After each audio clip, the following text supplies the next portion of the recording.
নমস্কাৰ বন্ধুসকল পুনৰবাৰ স্বাগতম জনাইছো আপোনালোকক আমাৰ জব আসামৰ অন্য এটা খবৰলৈ আজি এটা নতুন খবৰ লৈ আহিছো এটা নতুন চাকৰি পদ মুকলি কৰা হৈছে যেটোৰ বিষয়ে মই আপোনালোকক আজি এই ভিডিঅ'ৰ জৰিয়তে জনাই আলোচনা কৰি সকলোখিনি তথ্য আপোনালোকক জনাই দিম অনলাইন যোগে এপ্লাই কৰিব লাগিব কোৰ পাই এটা নটিফিকেশন মুকলি কৰা হৈছে কেনেদৰে এপ্লাই কৰিব লাগিব গোটেই তথ্যখিনি আপোনালোকে এই ভিডিঅ'ৰ জৰিয়তে জানিব পাৰিব সবিশেষ তথ্যখিনি মই আলোচনা কৰি কেনে আপোনালোকৰ মাজলৈ মই লৈ আহিছো আজি এটা এই খবৰটোৰ বিষয়ে আৰু আপোনালোকে নিশ্চয় জানে যে আমি এই চেনেলৰ জৰিয়তে আমি অসমৰ সকলো নতুন নতুন চাকৰি খবৰ আপোনালোকৰ বাবে পোনপ্ৰথমে লৈ আহো গতিকে আপোনালোকে আমাৰ সৈতে জড়িত হৈ থাকক যিসকলে জড়িত হৈ আছে তেখেতসকলে ইয়াৰ উপকাৰিতাখিনি গম পাইছে ইয়াৰ সকলো তথ্যখিনি তেওঁলোকে পোনপ্ৰথমে লাভ কৰি আছে ক'ৰ পৰা কি পদ মুকলি কৰা আছে সৰু ডাঙৰ সকলো চাকৰি খবৰ আমি আপোনালোকৰ বাবে পোনপ্ৰথমে যেটো লৈ আহো আৰু যিসকলে আমাৰ লগত এতিয়ালৈকে জড়িত হোৱা নাই বা সংযোগ হোৱা নাই তেখেতসকলকো আপোনালোকে ভিডিঅ'সমূহ শ্বেয়াৰ কৰি কেনে তেখেতসকলৰো উপকাৰ কৰি কেনে আৰু আগুৱাই লৈ যাওক বুলি তাৰে মই আশা কৰিছো তো আজি খবৰটো মই এতিয়া দেৰি নকৰি কেনে আলোচনা কৰিব আহিছো আজি খবৰটো আহিছে RRBৰ পৰা ৰেলৱে ৰিক্ৰুটমেন্ট বৰ্ডৰ পৰা মুকলি কৰা হৈছে নতুনকৈ ইয়াত বহু সংখ্যক পদে আছে ইয়াত আছে আপোনালোকৰ 2570 টাকৈ পদ মুকলি কৰা হৈছে যাৰ বাবে আপোনালোকে অনলাইনত এপ্লাই কৰিব লাগিব তো এইখিনিৰ বিষয়ে ইয়াৰ যোগ্যতা কি লাগিব কোৱালিফিকেশন কি লাগিব গোটেই তথ্যখিনি মই আপোনালোকক জনাই আছো সো এতিয়া ইয়াত কোৱা হৈছে ইয়াৰ বয়সৰ সীমাটো কোৱা হৈছে এই পদসমূহৰ বাবে RRB এই পদসমূহৰ বাবে 18 পৰা 33 বছৰৰ বয়সলৈকে আপোনালোকে এপ্লাই কৰিব পাৰিব 1 জানুৱাৰী 2026 লৈকে আপোনাৰ বয়স 18 পৰা 33 বছৰৰ ভিতৰত হ'ব লাগিব তো এইটো আপোনালোকে মন কৰিব আৰু লগতে ইয়াত উল্লেখ কৰি দিয়া হৈছে পে স্কেলটো pay level 6 with initial pay of ৰেছ 35400 35,400 টকাকৈ আপোনালোকে দৰমহা লাভ কৰিব পাৰিব এটা ভাল দৰমহাই আপোনালোকৰ বাবে ইয়াত দিয়া হৈছে আৰু লগতে ইয়াত এজ ৰিলেক্সনটো আছে এজ যোনটো এজ লিমিটটো মই আপোনালোকক কৈছিলো যে 18 পৰা 33 বছৰ ভিতৰত হ'ব লাগিব 1 জানুৱাৰী 2026 লৈকে তাৰ লগতে ইয়াত এজ ৰিলেক্সনটো দিয়া আছে যোনটো বয়সৰ ৰেহাইটো দিয়া হৈছে OBC NCL সকলৰ বাবে 3 বছৰলৈকে বয়সৰ ৰেহাই দিয়া হৈছে SC ST সকলৰ বাবে 5 বছৰলৈকে বয়সৰ ৰেহাই দিয়া হৈছে PWBD UR আৰু EWS সকলৰ বাবে 10 বছৰলৈকে বয়সৰ ৰেহাই দিয়া হৈছে আৰু PWBD OBC NCL সকলৰ বাবে 13 বছৰলৈকে 13 ইয়াৰ্ছলৈকে বয়সৰ ৰেহাই দিয়া হৈছে আৰু PWBD SC ST সকলৰ বাবে 15 বছৰলৈকে বয়সৰ ৰেহাই দিয়া হৈছে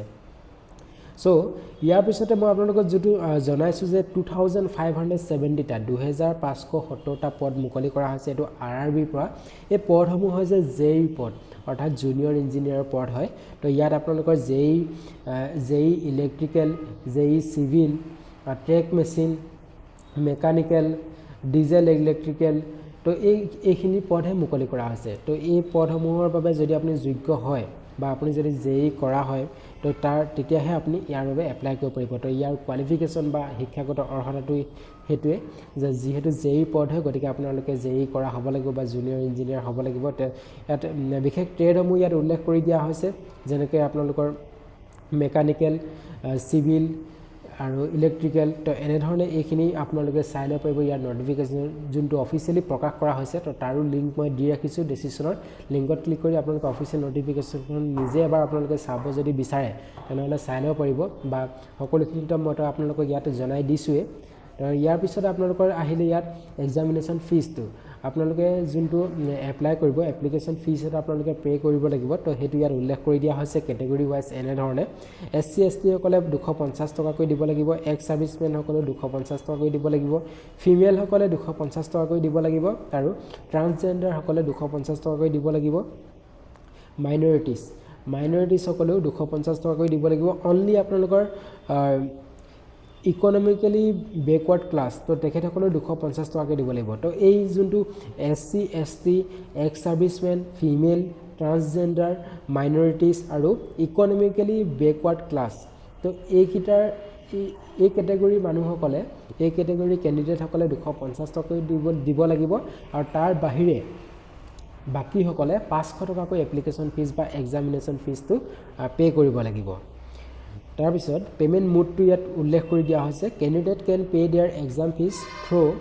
online mode using option like internet banking debit card credit card और UPI तो আপোনালোকৰ যোনটো এপ্লিকেশন ফিজটো হেতু আপোনালোকে ডেবিট কাৰ্ড ক্ৰেডিট কাৰ্ড নাইবা UPI তো এইকেইটাৰ জৰিয়তে আপোনালোকে পে' কৰিব পাৰে তো ইয়াত এইকেইটাৰ অপশ্যন দিয়া হৈছে পে'মেণ্ট মোডটো ইয়াত উল্লেখ কৰি দিয়া হৈছে তাৰপিছতে আহিলে হাউ টু এপ্লাই কেনেদৰে আপোনালোকে এপ্লাই কৰিব তো এপ্লাই কৰাৰ ক্ষেত্ৰত যিটো মই আপোনালোকক অলৰেডি জনাইছোঁ যে ইয়াত আপোনালোকে অনলাইন যোগে এপ্লাই কৰিব লাগিব তো অনলাইনৰ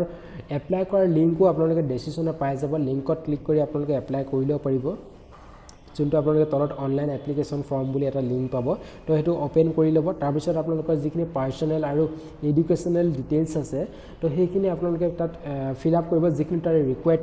দেখাব তো সেইখিনি আপোনালোকে ফিল আপ কৰি ল'ব তাৰপিছত আপোনালোকৰ passport size photograph and signature আপোনালোকে আপলোড কৰিব লাগিব আৰু লগতে এইখিনি আপলোড কৰাৰ পিছত এইখিনি আপোনালোকৰ তাত যিখিনি ফিল আপ কৰাৰ পিছত আপোনালোকৰ এক্সামিনেশ্যন ফিজটো আপোনালোকে তাত পে' কৰিব লাগিব আৰু পে' কৰাৰ পিছত আপোনালোকে এটা প্ৰিণ্ট আউট এটা উলিয়াই ল'ব চ' এইটোৱে আপোনাৰ এপ্লাই প্ৰচেছ তাৰপিছত ইয়াত উল্লেখ কৰি দিয়া হৈছে ইয়াৰ লাষ্ট ডেটটো আছে 30 নৱেম্বৰ 30 নৱেম্বৰলৈকে সময় আছে আৰু বৰ বেছি সময় নাই যদি আপুনি ইচ্ছুক হয় আজিয়ে এপ্লাই কৰক তো যিহেতু সময় হাতত নাই 30 তাৰিখলৈকে আছে 30 তাৰিখৰ লাষ্ট ডেট যিহেতু আৰু গোটেইখিনি মই আপোনালোকক জনাইছোঁৱে যে এপ্লিকেশ্যন ফৰ্মখনো আপোনালোকে ডেছক্ৰিপশ্যনৰ লিংক পাই যাব লিংকত ক্লিক কৰি আপোনালোকে এপ্লাই কৰি ল'ব পাৰিব এডভাৰটাইজমেণ্ট ডিটেইলছটো যোনটো অফিচিয়েলি যোনখন জাননী তেওঁলোকে বা নটিচ তেওঁলোকে যোনখন প্ৰকাশ কৰিছে তো সেইখন যদি আপোনালোকে নিজে এবাৰ যদি চাব বিচাৰে তাৰো লিংক মই ডেছক্ৰিপশ্যনত দি ৰাখিছোঁ লিংকত ক্লিক কৰি আপোনালোকে নিজে এবাৰ চাই ল'ব পাৰিব চ' আজিলৈ এইটোৱে খবৰ আছিল তো এনেকুৱা ধৰণৰ সৰু ডাঙৰ সকলো চাকৰি খবৰ আমি আপোনালোকক পোনপ্ৰথমে জনাই থাকোঁ যদি আপোনালোকে আমাৰ সৈতে জড়িত হৈ থাকে তেনেহ'লে সকলো চাকৰি খবৰ আপোনালোকে পোনপ্ৰথমে লাভ কৰি থাকিব পাৰিব আৰু কেনেদৰে এপ্লাই কৰিব লাগিব কি ডকুমেণ্টছ বা কি প্ৰচেছ আছে গোটেইখিনি তথ্য আমি যিহেতু আপোনালোকক সবিশেষ জনাই দিওঁ গতিকে আপোনালোকে আমাৰ পৰা উপকাৰিতা লাভ কৰিব বুলি আশা কৰিছোঁ চ' আজিলৈ মানে ধন্যবাদ